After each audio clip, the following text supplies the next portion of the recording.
All right, so let's jump into it today. We're going to tackle something I think a lot of us Python folks have thought about, and that's whether threading in Python is really truly parallel. You know, Yeah.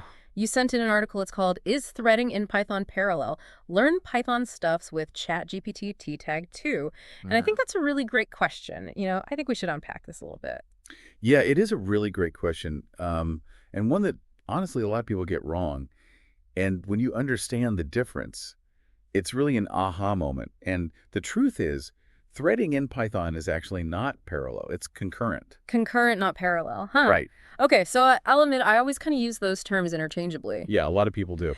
So what's the distinction really? What's the distinction and why does it matter in the Python world? Okay, so concurrency means you have multiple threads that appear to be running at the same time, but they're not actually executing Python code at the same time. Mhm. It's kind of like a chef that's juggling multiple dishes on the stove. They're all cooking, Mm, but the chef's attention can only be focused on one at a time. got it. So they're constantly switching between those dishes. But only one is actually being worked on at any given moment. Okay, so what's the chef in this Python kitchen that's preventing things from truly running in parallel? So that would be the global interpreter lock, or the GIL. Okay. Um, it's a mechanism in the standard C Python interpreter. And you can think of it kind of like a single lane bridge. Mm, Only one car, or in this case, one thread, can cross at a time. okay. And it keeps things orderly, but it can create a bottleneck when you have multiple threads eager to execute. Yeah, makes a lot of sense. I mean, but why even have the single lane bridge at all? It seems like it would limit performance, right? Right. Well, it all has to do with keeping the peace when it comes to memory management. Okay. So Python uses this system called reference counting, and it keeps track of how many parts of your code are using a piece of data. Hmm. And uh, when no part of the code needs that data anymore, then that memory is freed up. Mm, The GIL makes sure that only one thread is modifying this count at any given time. okay. Imagine if multiple chefs were all trying to grab ingredients from the pantry at the same time, Yeah. it would be total chaos. Yeah, that makes sense. So the GIL is like the head chef in the kitchen, making sure that only one cook grabs the flour at a time. Okay. Yeah, I can visualize that, so it prevents that kitchen mayhem. Exactly. Okay. It might seem restrictive, but the GIL really simplifies a lot of things in CPython, and it makes it more stable, and it prevents all those errors from threads clashing over resources. Okay, so we've got this head chef GIL, but doesn't that kind of defeat the purpose of using threads at all if they can't truly run in parallel? Well, not really. Okay. Threading is still incredibly valuable in Python, especially for tasks that involve a lot of waiting, Okay. like reading files or, fetching data from the network. Okay. So while one thread is waiting, another can jump in and do some work. Okay. And this can actually make your program much more efficient. Gotcha. So it's about kind of utilizing those downtime moments effectively. Exactly. Okay, cool. Now, the article that you sent also mentioned the multiprocessing module as a way to kind of get around this GIL and achieve actual parallelism. So how does that work? So multiprocessing is kind of like opening up multiple kitchens, Okay. each with its own head chef, its own GIL, and a separate set of ingredients, which is the memory space. Right. And it allows for true parallel processing, but it also comes with more overhead because you're managing multiple separate processes now. Right. So multiprocessing is great when you need that raw parallel power, but threading is kind of a more lightweight option, especially for tasks with waiting involved. Yeah, exactly. Okay, cool. So it's about understanding the nature of the work and picking the right tool for the job. Exactly. Now, I'm curious You know, if the GIL is there to kind of manage these potential conflicts with shared data, Hmm. are there other ways to solve that problem without needing the GIL? Could Python have evolved differently? That is a fascinating question. And it's one that leads us to some alternative approaches that have Wow. been gaining traction within the Python community. Okay. But I think that's a topic for part 2 of our deep dive. All right, sounds good.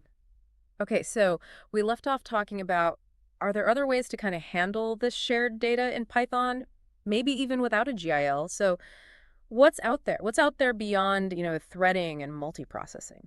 Well, it's really interesting because even with the GIL, Python hasn't just, sat still. Right.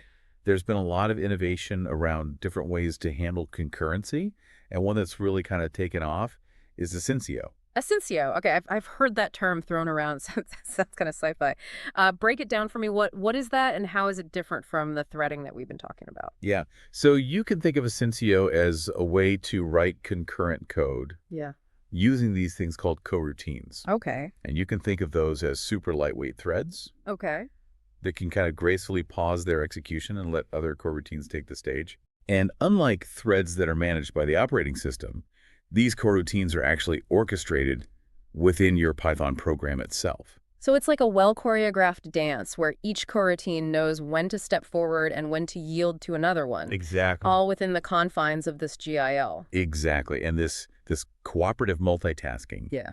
it allows multiple tasks to kind of progress seemingly at the same time, even though we're still operating with that single lane bridge. Right. And it's especially well suited for tasks that involve a lot of waiting, like network operations. Right. So instead of having a thread just, sitting there twiddling its thumbs while it's waiting for some data to come back over the network, a coroutine can politely step aside Exactly. and let something else make some progress. It seems incredibly efficient. It is, and because it's all happening within a single thread, you also avoid the complexities and the overheads of traditional threading. Okay, so this is making me realize there's this whole spectrum of approaches to concurrency in Python. It's not just this black and white, threads versus multiprocessing. Yeah, absolutely. Yeah. And honestly, which tool you use really depends on the specific needs of your project. Okay.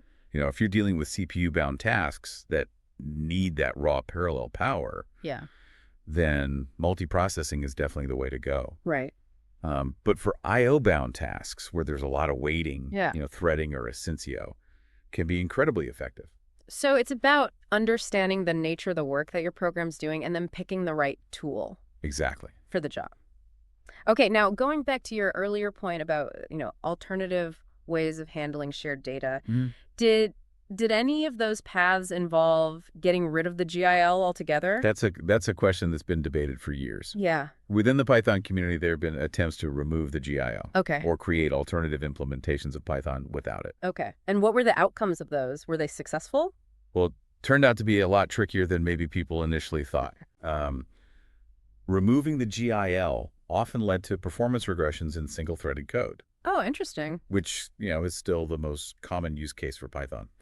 So you want to make things faster for these multi-threaded situations, but you don't want to do it at the expense of the single-threaded performance that most people are using. Exactly. And then there's also the issue of compatibility, with the vast ecosystem of C extensions that rely on the GIL for their interactions with Python objects.